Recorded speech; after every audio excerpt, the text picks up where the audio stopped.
Welcome to the Business Boom Podcast, powered by Boomtag Media.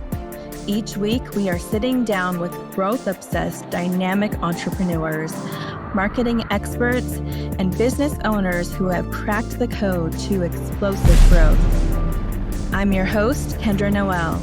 Let's take things to the next level and spark your business into its boom era.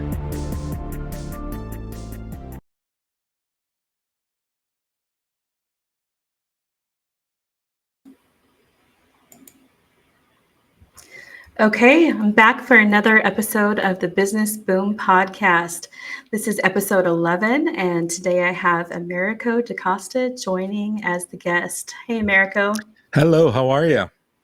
I'm doing wonderful. How are you? Oh, fantastic. We were talking before going live. We got some thunderstorms moving in, so I'm a little excited, I want to say, because it's just going to cool things down.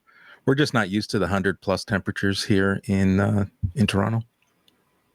Yeah, I understand that. We don't usually get that hot either, but it looks like our live has connected because I see that we already have an audience member joining in the chat. So that's good to know that everything's working.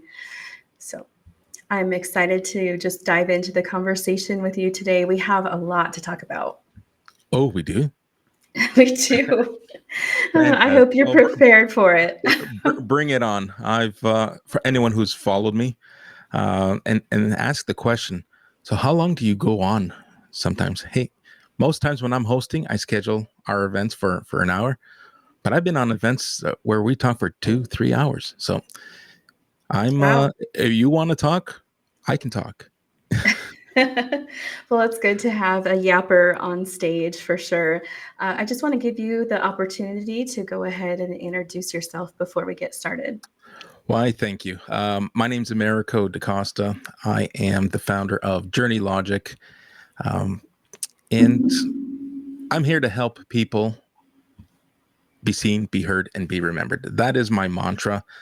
You hear me talking a lot about that. It has a framework that brings customer experience together and focuses on showing up where your customers are so that you can be seen, your message can be heard, and most importantly, you're delivering an experience that customers and your audience will remember. Yeah. Yeah, and I think it's really resonating. Like I follow you and I see the post and I see like the traction gaining and the seen, heard, and remembered mantra is definitely gaining some traction. Yeah, you But talk about customer experience and people will, okay, yeah, that's great, and then they move on. But then you talk about things that perhaps are more meaningful to them. They stop. I'm a big believer that visuals, and I'll share some stats in a bit when you ask your questions. But the visuals are so important. The sound effects, you got to make an event memorable.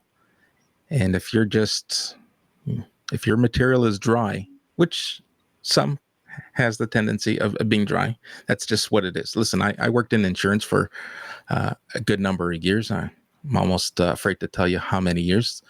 But listen, insurance, the documentation, the conversations, great cure for insomnia. So how do you liven that up? Yeah, you talk to Americo and he takes care of that for you. yeah.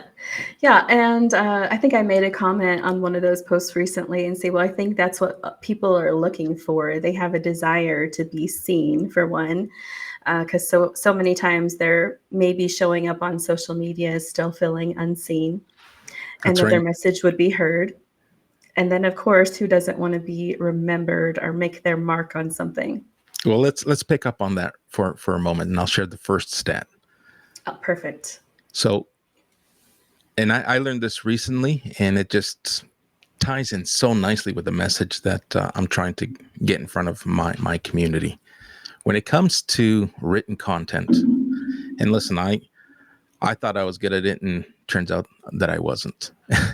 But the written word, which only about roughly 25% of people consume content through reading.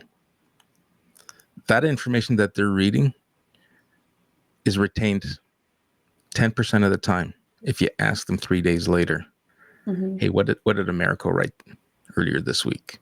Only 10% retain what was written. Whereas if you show up in your audible presence, if you show up in the video presence, your message gains more visibility and is retained 65% of the time at that same 3-day period. Yeah. I absolutely believe that statistic is true, and partially because I know that that's to be true for the type of learning that I jive with. I mean, I just don't read. People buy me books, and I'm like, thank you. I'm gonna read that.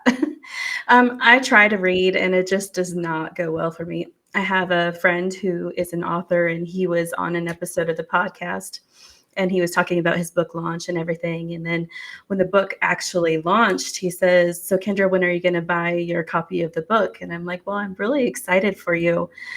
When's the audio version going to be done?" And he said, "Well, in about 10 weeks." And I'm like, "Well, then that's when I'm going to be getting your book." And I don't mean any offense by that, but that is honestly how I learn best, is by hearing and by seeing. So visual auditory definitely sticks more with me. Yeah, and it sticks with a lot of people. And it's not to say that the written word is being forgotten and people aren't leaning into it. Just people learn and consume in different fashions, different formats. And if you limit yourself simply to the written content, then you're leaving yourself short of getting the visibility that you deserve, right? So when I say I want to help people be seen, heard, and remembered through virtual live events, doesn't mean that I'm going to suggest, drop what you're writing, leave the writing behind, and just focus on audio and focus on video. This is really about supplementing what you're currently doing, right? You want to broaden and you want to widen your visibility. At no point will I say, hey, drop what you're doing and focus on this. This is to supplement. And it works because it helps with repurposing. You can take your events and transcribe them and turn them into written content. So it makes life a lot easier so that you're not competing with yourself trying to come up with event content and then written content. You can just blend it in and have it complement one another. That is so great. We're going to dive in a little bit deeper into some of those strategies that you're talking about right now. Before we go into that, can we go back and do a little bit of storytelling and start with the moment that the panic set in on LinkedIn?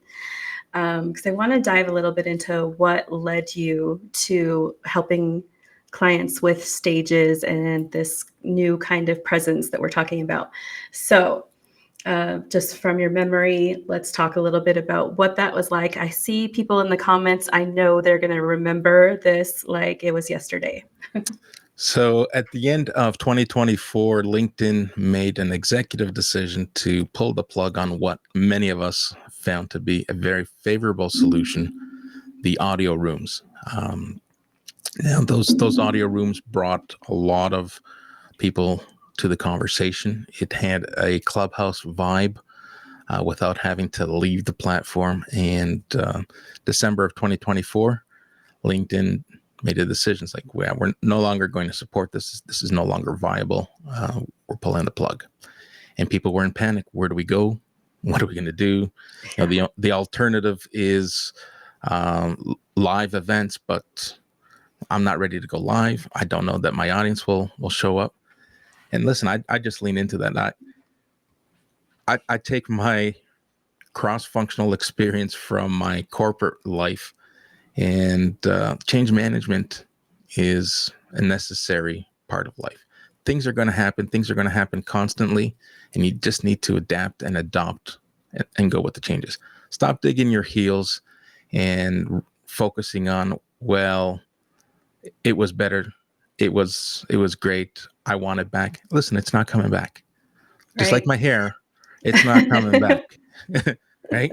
Oh, So goodness. I jumped in. I tested out different platforms and really felt that Restream was the one that was, I guess, meant for me. And StreamYard is another one, and it's great. It's a comparable platform for multi-streaming, but there's really no need to have multiple memberships of different multi-streaming platforms. So I chose Restream. I have no affiliation with Restream, but that's the one I chose to go with. And it's been testing. A lot of people are worried and afraid, and I'm not afraid to share my vulnerabilities. I'm not afraid to share my stage and let people come in. It's like, hey, can you test something for me? And that's what we were doing December and January. I was just going live and inviting people. Hey, you have questions, you have anxiety, you want to see and feel what this experience is like. Come join me. And to this day, I'm still creating different stages, and I'm doing it on my brand so that the customers that I work with don't feel like they're forced into trying something. I now do audio events. I got talking thumbnails, and I got on-camera episodes, so people can experience the different variations of these live events. We do masterclass type of events. So you want to share information? Great. There's a way of doing that as well. Try to make it interactive, right? So to answer your question, December was the turning point, and I haven't looked back. I continue to test, and people continue to reach out and ask questions. And more importantly, it's like, hey, how can we make this work for my brand? Like, I love the energy, I love the vibe, and how can we make this work for us? Yeah, absolutely. So I love the fact that you were already like in a mode that change is going to come, because it does. In a corporate situation, things can change at the drop of a hat, and you can whine and complain, or you can just get on the bandwagon and move the team forward. So you were kind of already in that move the team forward type mentality. Like, okay, this change is here. Let's not go search out, like there were people leaving LinkedIn because they were so upset about this. But the live streaming, it works on more than just the LinkedIn platform. It really gives an opportunity to broaden your reach. Can you talk about that? Yeah, absolutely. So reach and visibility is important for everyone. Like, whether you're a job seeker, whether you're a sales professional or a business owner, you want eyes and ears on what you have to deliver in terms of your message. And if you're only delivering your message in the written format, then you've kind of you're working with your blinders on, and you can't see the community and the audience outside of your peripheral vision. You're just focused on writing. And when you look at engagement, and let's jump into that, these are averages, and some people experience better results. But when you look at engagement on LinkedIn specifically, the average engagement rates range from 4 to 6.5%. And that is, 4 being the average for text only, where 6.5 is the multi-image posts, the carousels. Whereas when you're comparing video and you're comparing live events, the significant difference is just astounding. Yes. You're looking at an average of, here, I just pulled it up. You're looking at an average of 41% engagement.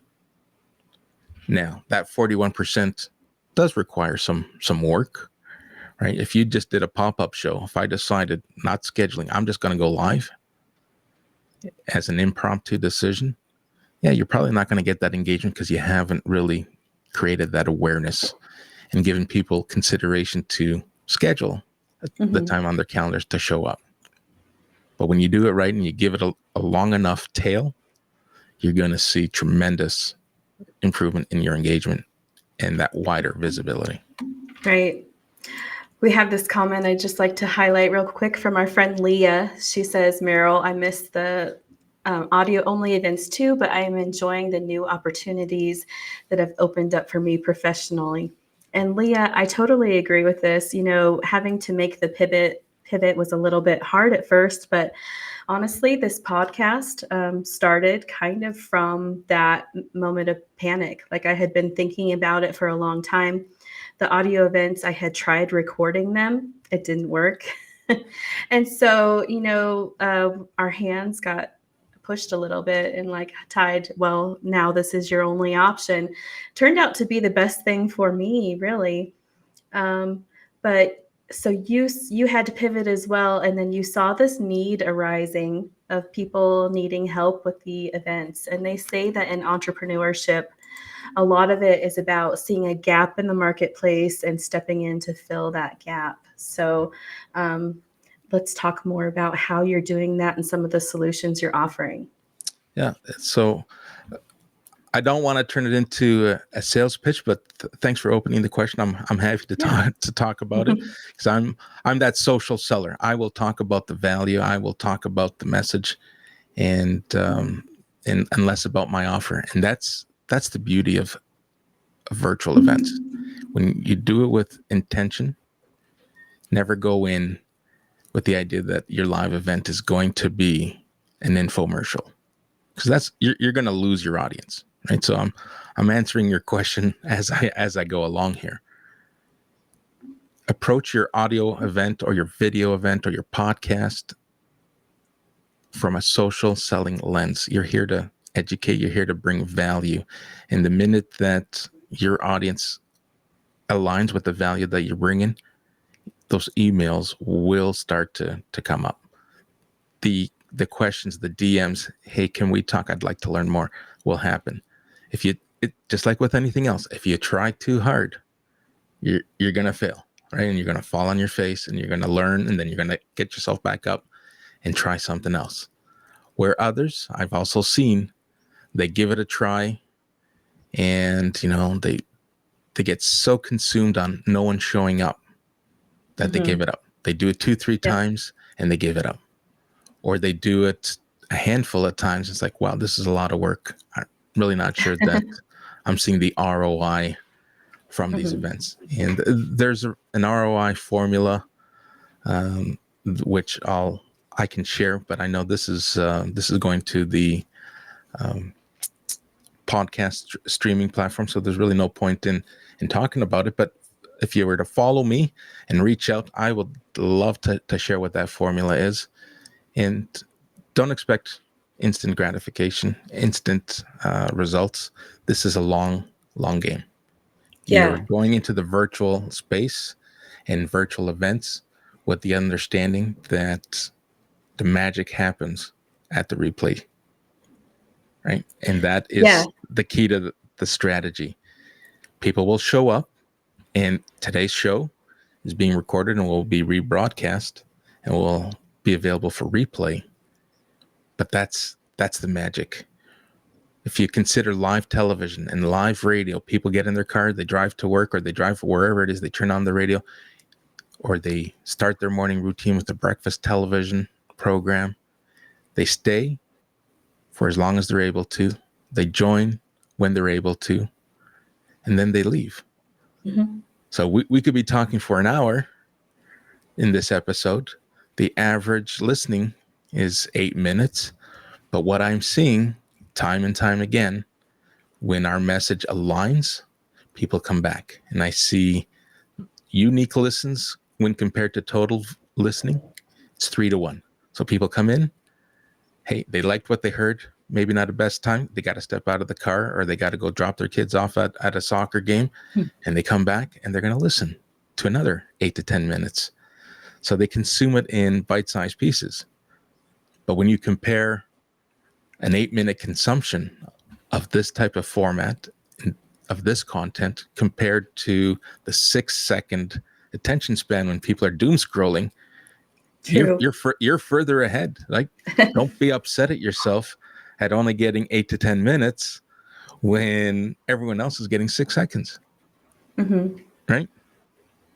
Yeah, so that's very true. And then the repurposing just kind of is endless with these. When I like to repurpose by doing shorts and putting those across a lot of different channels. And it's interesting to see, which ones those will take off on, which ones they don't do well on. I'm kind of always watching that and like trying to make them the ideal length and all of those things. But even if you don't get it exactly right, I think there's still so much you can do with an episode like this. Or even I've been trying this new thing, which is like a practice episode. Like it's not live, but I'm doing the repurposing for my clients. So we're having a conversation where they're able to like share their expertise and then like use the repurposing clips, which is kind of Yeah, fun. absolutely. You can record without going live and use that in your video content that you're creating for them, right? Yeah. Yeah, and these studios, like the one that we're using right now, is Restream. And Americo, thank you. You did help me set up this studio, so I need to give you props for that. But there are, yeah, for sure. There's Sorry, I had to throw that different. in. That's awesome. Like you're all about making these interactive, so I love it. Um, but even within that studio, there's different places within the studio, and it's not the Business Boom podcast studio that I'm in, but I can go in a separate studio with clients and have some time with them. So there's just like a lot of functionality for something like this. But what are some of the biggest missed opportunities that you see that entrepreneurs could be using this for? Wow, that is a great question. The missed opportunities, and I think you touched on it. Um, it's one thing to go live. There's a whole mindset in going live and whether or not you're ready. And for those who are interested, I have a checklist that people can go through, and I'm willing to share that with the community. That kind of breaks down to get a good understanding of where you are in going live. And some will discover it's like, all right, we're maybe further away than we anticipated. But when you look at the versatility, hey, use this platform to what you suggested earlier, record yourself, not being on live, get comfortable with the camera, get comfortable with the platform. And you will learn that there's opportunity, hidden gems, because you can then take your recording. And if you're good at editing, you can start creating content and video clips without having to go live. And it will save you because a lot of us use multiple platforms. And I'm all about optimizing and making the most out of what we have. Because managing just multiple platforms becomes a full-time job in itself, having to export everything somewhere else. And then, when we went prior to going live, I shared with you Substack. I'm not here to Yeah, plug I'm Substack. excited to check that out. Listen, I'm only a couple of weeks into it, and the opportunities that it's provided and the time that it's saved, I can now upload any recording or any show from here, and Substack kind of recommends where to place it and where suggests what shorts will work effectively. I know we're getting off track here, but definitely this platform has similar utility, right? It's not exclusively for live. You can record and use your recordings, but it also gives us the opportunity to stream to more than one platform. So Yeah. most people will jump in front of their cell phone and jump on a TikTok live, jump on an Insta live. But with these platforms like Restream and StreamYard, you can multi-stream and you can be multiple places at once. So for instance, you're multi-streaming to LinkedIn and YouTube. Anywhere else? Yes. Today, just those two. Yeah. Okay. And I've also added my channels. So now we're broadening the visibility and the reach. So when you look at how far you can reach, you bring your community and you invite your community to pair up their social channels. And now we've just instantly doubled the audience. You have Yeah. 10,000 plus followers. I'm just shy of 10,000 followers. We now have an audience of 20,000 people by virtue of using this multi-streaming platform, right? Then there's the invitations. Personalize your invitation. If you want to get the most out of these events, Yes. be sure, don't just schedule it and set it and forget it. You got to engage, you got to nurture your community, and you got to know, okay, who are we focusing in on? Today's subject matter is ideal for XYZ audience. Make sure you're reaching out to that audience, letting them know that you're going to be live. And if they can't attend, the sheer fact that you reached out and you're nurturing through DMs, guess what? When they have time, they're going to come back and they're going to listen to your show. Mm-hmm. Yeah, I love that. So there's, pre-live activities to do. And I know one of the things that you always do, and I kind of started implementing that as well, is taking a poll kind of about what the subject of the upcoming live is going to be about. I did take a poll about whether people are thinking about using the stage or if they're already using a stage. I was surprised by the responses. Actually, a lot said that they're already using a stage to promote their business and live events. But then a couple of the other answers were also like, I'm too shy. And we did get a few responses for that. People who are like, maybe that's a good idea for my business, but too shy, at least for that right now. And the other one was, Go ahead. Right. So in terms of shyness, that's where the versatility comes in. I will lean in on offering audio only for those who are camera shy.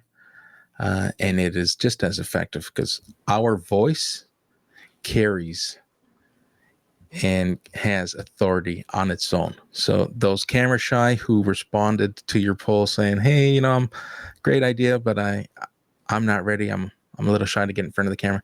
Don't worry. We can create an audio event where your voice is heard and you're off camera. You don't have to worry about shaving. You don't have to worry about getting your makeup on and just bring your voice. People, we read it. People want authentic. People want authenticity. People want to see and hear us in our vulnerable stages. Hey, our first time we went on camera, if I listen back to our first few episodes, man, it was horrible. when compared, we were okay, excited. Okay, that's fair. We were excited at that time. Wow, this was great. But the further you go, you look back, it's like, wow, I can't believe I did that. I can't believe I sounded that way. But if you don't start, that's the message. You know what? I'm not here to step on and rain on people's parades, but you got to start somewhere. And you hear the gurus say it, and I'm nowhere near guru status. I'm very microscopic when it comes to influencer status. You won't even find me under a microscope, very likely, but the message resonates and remains the same. Is you got to start, right? And you're going to learn and you're going to evolve, because if you just talk about it and never manifest what you're talking about, then it's all for naught. Yeah. Speaking of being a micro influencer, someone who's new and just starting, this is episode 11 of this podcast. I made an announcement about some podcast t-shirts that I had just printed to do some promoting. Hold on, this is a promotion? Yeah. So Boomtag is sponsoring this episode? Here's a word from our sponsor. All right. And then I'm just going to show my t-shirts. Of course, the people who are listening to the podcast are not going to be able to see those t-shirts, but I guess what I'm saying is these are not for sale, but I am trying to bribe you to go to the podcast streaming platforms and leave a review on the Business Boom podcast. So I know a few people had been asking, how can I get a t-shirt? and even asking to purchase them. Well, they're not for purchase, but if you would please do me the favor of going to the podcast platforms and leaving the Business Boom podcast a review, it would be greatly appreciated. Your name will be entered. Those podcast platforms can be a little bit hard sometimes to leave a review for whatever reason. If you don't have an account set up, if you're not logged in correctly, if you have trouble with actually leaving it on a platform and you want to just send me a DM with your thoughts about the podcast that I can use in repurposing and marketing the podcast, you can still be entered that way as well. So that was a total sidebar, Americo. Thanks for putting up with me. Hey, it's good. Listen, if the market is asking, how do you buy these shirts? Don't turn your back on the market. Give your customers what they want. I Yeah. believe that Leah has a merch line, and She does. I've been seeing that pop up. So yeah, it may be a future thing, but for right now, it's just they're just it's giveaways. for promotion. They're Fair enough. giveaways. Yep. Yeah. Okay. Well, let's jump back into the conversation. I would love, and you kind of just gave a good example of it with your sound effects there. If you would talk about some of the ways that you make stages interactive so that they are memorable. Well, that is important, right? It's how often have we joined, whether it's an in-person meeting or virtual meeting, and your eyes start to glaze over, and you're there because you want to support someone. You're there because perhaps you thought it was going to be something else, and it's just someone reading slides to you. It's important that you have your event designed so that it's engaging and not just dictating. So it could be visuals. Visuals help the speaker distract them from perhaps other areas, but you also don't want to get distracted where you're leaving your audience behind. It's important to bring your audience into these events and making sure that you're answering questions that might be coming through a live chat or coming through other forms of engagement. You touched on pre and post event. It's important. I'm starting to get in the habit of now reaching out not only through polls, but I'll send a DM if I recognize someone who signed up, who might be signing up and attending for the first time. I don't recognize them as an audience member or a participant. I'll reach out and share, how delighted I am that they signed up, and ask them if there's anything particular that they want me to bring up on the show. This way, I want to maximize their investment of time, right? So you can limit it to great graphics, sound effects, and overlays, and those are all great visual effects that keep the audience engaged and stimulated.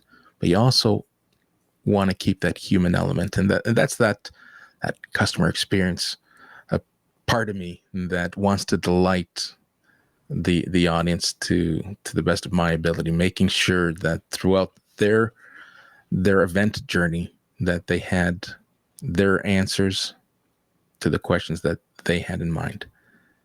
Right? So it's about bundling it so that everyone gets the value that they wanted or expected. That is a new idea, Americo. I do some pre-live stuff as well, sending out messages, just kind of inviting people. I had never thought about asking them to go ahead and give me their questions there so I can include it on the agenda, because then they're going to feel a lot more invested. A lot of people absolutely, will and reply. that's what you want, right? When just like posts and just like connection invites, we don't want to be pitched. We don't like the pitch slapping. And they say that if your post is self-promoting, it probably has less traction, less engagement. Same thing with live events. You want to make sure that people are bringing down their guard, and they're not going to be pitched or sold something at this event. And you involve them and include them in the process. You reach out, hey, if you have any questions you'd like to share in advance, it'll help me in preparation for the show. This way, you know that the show isn't a canned event with a script. You want to keep it as real and authentic. And if you involve your audience ahead of time, they, like you said, they're going to have a vested interest in wanting to show up. Mm-hmm. And more importantly, guess what they'll do? They will share with their community. This whole UGC movement, people will now repurpose. And you touched on this earlier this week on the whole UGC movement. You shared that pizza clip. Oh, you The saw my pizza box. Instagram. I did see your Instagram. Yeah, that was a fun one. And unfortunately, I couldn't share it to all the platforms. So you'd have to go to Instagram to see that post. But it was really fun. And I don't know if it was AI or if it's an actual pizza place that does that. But either way, it was really fun to have something printed on the inside of the box, a design with a space cut out for your head, that when you open the pizza box, you can take selfies and it looks like you're a character. But that's a genius way of marketing, and you want to be able to do the same thing with virtual events. You want people to be raving fans and turn around and take your show or your clips and say, "Hey, I just listened to this show," or just reshare it. Hey, follow Kendra.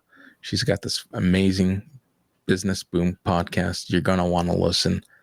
I was listening to an episode not too long ago. Highly recommend it. And when people start doing that for you, then you know that you're truly being not only seen and heard, but you're being remembered, and people are looking to help you grow. Yeah. I hadn't thought so much of the user-generated content with the events and the stages, but that's such a cool topic. And actually, I do a solo podcast in between each interview. So I have a new episode drop every week, and every other alternates with a guest where I get to interview someone like you and have a great conversation. The weeks in between, it's just me, and I do a podcast solo. And my episode for this next one that I'm going to do is user-generated content. So I'm glad that you brought that into the show. That'll kind of give me some more things to talk about when I do my solo episodes. So, yeah, I love that. Just how do you think that people could create user-generated content about a show that they just watched? Do you think they would just get on and talk and say, "Hey, I just watched such and such," or are there other things that you could think of as far as generating that kind of content? Well, here's one thing I'll do, depending on what the event is and what the subject matter is. You can start off by inviting people at the start of your show, saying, "Hey, if you like or align with today's show, share with your community. Share this episode with your community right now. Let them know where you are and invite them to join you." Mm-hmm. And if you get one or two, it's better than not getting any, right? And it's great to see the reposts on your events. Those really light up my eyes. Me too. Anytime I see someone reposted the event, I'm sending them a voice memo DM, typically saying, "Thank you so much for resharing the event." Like, that is huge. It means a lot. And then at the end of the event, I've heard this numerous times, and I'm sure a lot of people have heard this phrase: "Closed mouths don't get fed." So you're not going to get what you don't ask for. At the end, you ask your audience, whether those of you who have stuck around and watched the live episode, or those who are joining us on team replay, if you learned anything or found something valuable, I would really appreciate if you would share that with your community. Mm-hmm. What's one thing you're walking away with? What's one key learning? And share that with your community. And people will do it. What if you even just ask them to send you a message with the one thing that stuck out to them? Like, I could see that would be a way where they wouldn't even have to generate the content, but you could generate the content later saying, "This person, this follower sent me a message saying that this is what stood out to them on the last live, and just like share it that way. Yeah, absolutely. I've done that as well. Hey, drop your thoughts in the comments. Drop your questions in the comments. Drop your feedback in the comments, and then you just take those comments and you repurpose those comments. Here's what one of our listeners had to share with us on our recent episode. Right? Yeah, absolutely. That's awesome.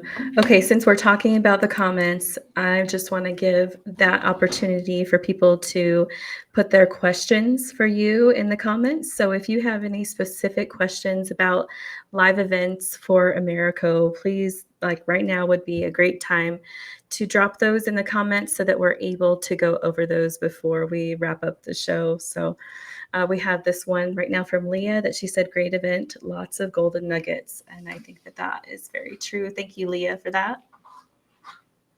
We love golden nuggets. And when our audience sees and recognizes through what our words, what we're sharing, and I think Dave says that sharing is caring.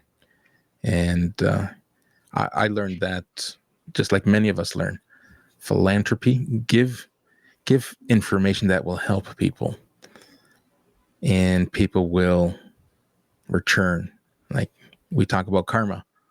We're sharing our content, we're sharing our advice on these shows on different formats in which we share our content. But those who advocate for us will turn around and reciprocate.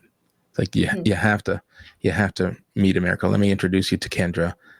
And that's essentially, we're building community, and how valuable and how important is community, right? Yeah, we've talked about that LinkedIn effect before, and the way that it just kind of like snowballs. And then pretty soon you have all these great networking connections and lots of people you can reach out to. It's been super helpful for podcast episodes, having this great network that I can reach out to people and ask if they would like to be a guest. Yeah, and listen, there's another prime example of how people who may not be ready to go into a full production join these shows. Don't be afraid to be a guest and share someone else's stage. I enjoy bringing people up on my stage and sharing my stage and letting people share their narrative, their story with my community. And once you do enough of that, you're going to fall in love and want to do it for yourself. You're going to want to return that value to your community, and you'll think of perhaps people like myself who can get you set up and get you going, right? It's great to know other people who aren't shy, too, because you've seen them talking on stages before. So it's like, okay, I know that person is okay with being on stage, being on camera. So even just watching for a while might give you some ideas of people that you can talk to.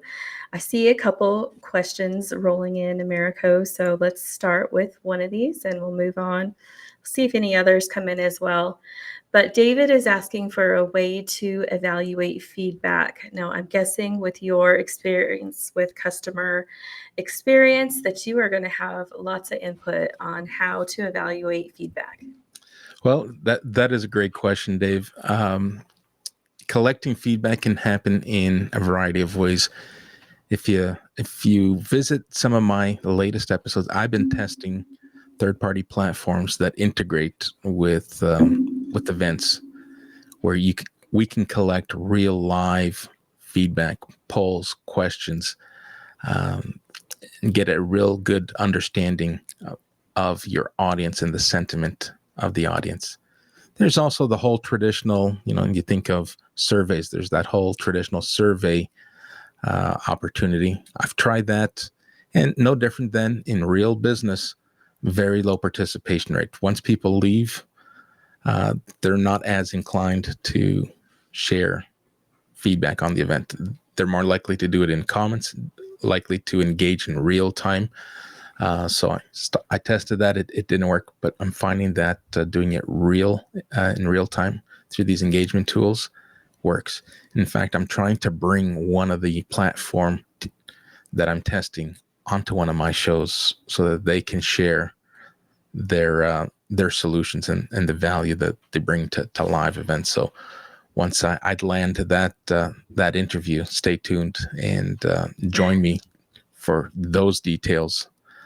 But that is a very good question. Be responsive with your feedback. If someone drops it in a comment or sends you a DM, don't ignore it. People typically share feedback with good intentions. They want you to improve. They want you to look at things from a different lens that perhaps you overlooked. So be open to feedback, and don't be afraid to ask. If you didn't get anything during your live event, you know who showed up through engagement, through registration. Reach out, send a DM. Hey, hope you enjoyed our show. If you have any questions, any insights, anything you'd like to share, I'd love to hear your thoughts and your sentiments. Mm-hmm. Okay. Good answer. Thank you, Americo. You're welcome. I see another one. So let me just bring this other one on the stage from Leah. She says, question, what is the biggest error you see on hosting live video events? The biggest error, I wouldn't say an error, but what I do see, I'll give you two different extremes. People giving up too quick and not believing that live events work. That is a front-loaded error. You got to give it time. With anything, you got to give it time. And then from a content, too much selling, too much self-promoting is one of the biggest setbacks that I would say grinds my gears. Right? You got to look at this from a social lens. You're here to educate. You're here to draw value. You're here to gain that like, know, and trust that we hear so often. You want people to trust you, and people aren't going to trust you if all you're doing is, hey, here's what I got. I got solutions. I want to sell you my solutions. I want you to buy my solutions. And when it becomes all about me, and what I have to offer you, it isn't as effective. Mm-hmm. Right? If you have an offer, great. Touch on it maybe once, or touch on it after you go live. Reach out to those who attended. Hey, is there anything that we spoke about today that you feel might help gain your visibility, help your business? Would you like to jump on a call? I'm happy to answer questions. Yeah. Just don't do it. Right? You're not the shopping network. Stop selling. Right. Right. So what I'm hearing is just like keep the focus on adding the value, and that'll help build the trust, right? Absolutely. Yeah. Absolutely. Okay. That's awesome. All right. So can you tell us some more about the other shows that you host? Because I know that you have a plethora of other shows. So if you could just give us a quick rundown on the other shows and kind of what they touch on or focus on. Yeah, absolutely. So I felt that part of my content strategy was to provide a sample of different types of shows, different types of subject matter, so that I could get wider reach from a wider audience. So you and I host the strategy session, and we talk about marketing strategy and how customer experience fits into marketing strategy. Also host the storytelling journey, co-host that with Jay Pasqua, and that is purely about storytelling and the importance of bringing your narrative to life, bringing your narrative to your community, to your audience. And once again, social selling. We're not selling anything. We're just bringing our stories. Then we have LinkedIn literacy. People who are focused on going live, that's great. But if you peel back that onion and you peel back the layers deep enough, you got to ask yourself, before you go live, are you ready? How does your social footprint look like? Because you don't want to go live and have people say, "Well, that is a great message. Let me go check out Americo's profile." And it's like, oh, wow, that looks nothing and feels nothing like what America was saying online. So you got to make sure that, and once again, that's me putting on my customer experience hat. It's got to be seamless. You got to delight your audience at every touch point. So if you're going to go live, you got to make sure that you do the housekeeping that's necessary so that when people visit you, that your message aligns with your persona and your personal brand. Mm-hmm. And Yes. then I have a fourth show that is branded. It's Journey Logic, and that one, I wouldn't call it a mishmash, but it's more diverse. I just open it to businesses who want to share and demonstrate the value that they bring to communities, other like-minded professionals who would like to come on and talk about, sales, marketing. It's really a catch-all and an opportunity for us to have a conversation about pretty much anything that ties to marketing, sales, and customer experience. It's my personal branded show, and I use that. All four I use as a demonstration as to what things can look and feel like. And we get a lot of questions. Hey, I like the vibe, the on-camera vibe of the strategy session. It's really masterclass type of conversation. Others, hey, I really like the storytelling. I like the fact that you do it in audio format only. And so there's a sampling. So my shows are more like a sampling platter for people to experience what conversations sound like, what engagement looks like, and what subject matter you can bring to your audience and what value you can bring to your audience. Yeah. Got a couple questions for you, and then I'm going to ask you about your truth bomb. So this is your forewarning to get ready for that. So as far as the design on the stage, like every show that I've seen that you have done, and this is one of the reasons why when I was ready for my own show, I'm like, okay, I need Americo's help.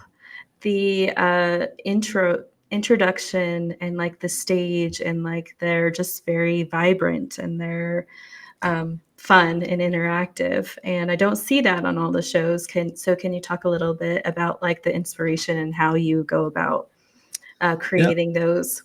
So it's really about trying to match the personalities of those who are speaking with the subject matter. If there's any underlying undertones of the show. So for instance, the strategy session, we started off with that whole Mars vibe. Yeah. And that the story behind the Mars vibe is, sometimes you're going to do something with a marketing strategy and it's going to be out of this world. People are just going to love it, right? And then there are going to be campaigns that you work on where you feel like you're on a planet on your own and no one's really paying attention. So there's a method to the madness. And it's really about matching the personality and matching the show to the subject matter. And I think that's important. I'm glad that you point out like there's a lot of people who are missing that. Mm-hmm. It is a great opportunity, and I'm always open to helping people get their stage set and making sure that their first go live is seamless. And then, once you're ready to take the training wheels off, I will take the training wheels off and kind of just send you on your own. That's so awesome. And they are very custom. So like I haven't seen one that looks the same or like, oh, that this was done by a particular person, because it's like got the same feel. Like they all are very unique. So I love that. Hey, get ready. The uniqueness. You and I were talking about this, and those who are following me have read that a couple of days ago. I started working on. I've been dabbling with Sono and music and creating some AI interpretations. I'm trying to come up with a branded theme song. And I want it to be unique. I want the lyrics to be mine. We dropped a chorus into the Suno prompt, and it gave us some music, and it gave us some great examples and samples to pick from. But I'm inching ever so close to a song that I wrote. They're my own lyrics. They're not AI generated, and I put those lyrics into the AI tool. And get ready. I'm excited. I think I got the one version that I'm happiest with is kind of sitting in my inbox right now, and it might be the one that I go with, but I'll keep refining, keep testing, keep tuning. But get ready. It should be coming out shortly. That's awesome. I did see that post, and I saw the list of the ones that you had to choose from, the different genres that kind of all had the same lyrics, right? But they were like different styles. That was a lot of fun. And that's another great way to be interactive and asking your audience, which one do you prefer? So you answered the question that I was going to ask, which was about that music. So let's move on to the truth bomb. I don't know if you have sound effects for that or not. Hold on, let's see what we got here. Okay. So Americo, if you would just tell us one truth bomb that has to do with being on stage and building your business. One of the truth bombs is you're going to see this person and you're going to see this big smile, but rest assured, before we go live, there is a big mess going on. The mess is real. The butterflies are real, but there's nothing that excites me more that when you click that go live button, those butterflies just leave. So believe in yourself, trust yourself. And the truth bomb is live up to your dreams, and you will be seen, be heard, and be remembered. Awesome. Couldn't have said that better. Thank you so much. You're welcome. Thank you for taking the time to be on the show today. I really appreciate it because I know you're busy doing lots of other live events. Would you tell the audience real quick how they can find you, where they should follow you, and all the ways that they can reach out if they're in need of your help? Absolutely. So you can find me on LinkedIn, Americo Da Costa. My company, Journey Logic, website, journeylogic.ca. Listen, it's not going to be hard to find a name like Americo Da Costa. I'm not a John Smith. Enter in Americo. Yes, there are more Americos than I originally thought, but Americo Da Costa, it is a short list. You will find me, and I'm happy to jump on a call, answer whatever questions people have, and demonstrate the possibilities and back up with quantifiable data that will show the return on your investment when it comes to virtual live events. Perfect. Well, we're going to go ahead and wrap up for the day, but thank you so much. And thank you to everyone who joined us live and who listens to the replay. Thanks for having me. That's it for this week's Business Boom podcast. You've got the spark. Now go light up your business with what you have learned. If you like what you heard today, hit that subscribe button, drop us a review, or tell a fellow entrepreneur about the show. Keep pushing, keep growing, and catch us next week for more booming business strategies.